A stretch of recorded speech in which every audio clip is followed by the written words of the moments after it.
We made it clear that we will support the document ensuing from the talks, but we will treat the hard line on the cost of living at the beginning of another phase of this struggle.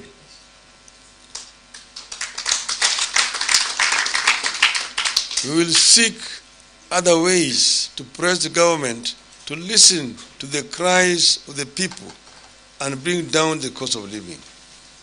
The other ways will include, but will not be limited to, consultations with the people.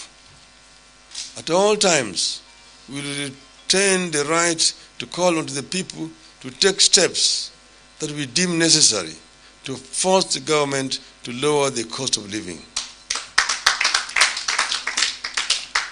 We also support the document with the proviso that certain aspects must be approved by the people by way of a referendum. To create the office of the leader of opposition or to formalize the office of the Prime Cabinet Secretary, the people of Kenya have to have their say by way of a referendum.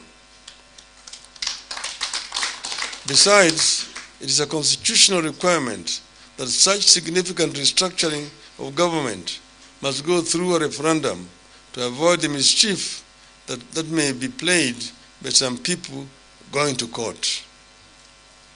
It is also our stand that this country cannot continue moving forward by being undecided.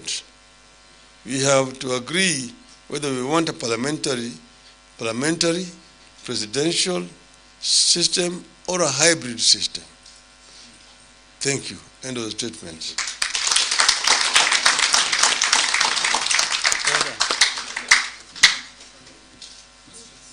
Yeah?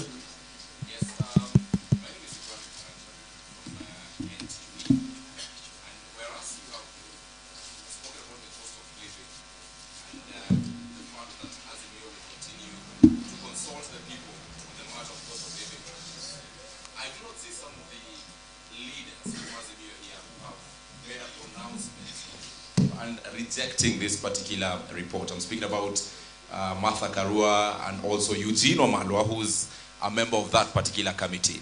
Is it because that there is some disagreements amongst your team? No, there's no disagreement at all on this issue. Honorable Eugene Wamalwa was here earlier on in the meeting of the summit. He only has had to leave because he had some pressing matter to deal with. But he approved the report as presented by the team.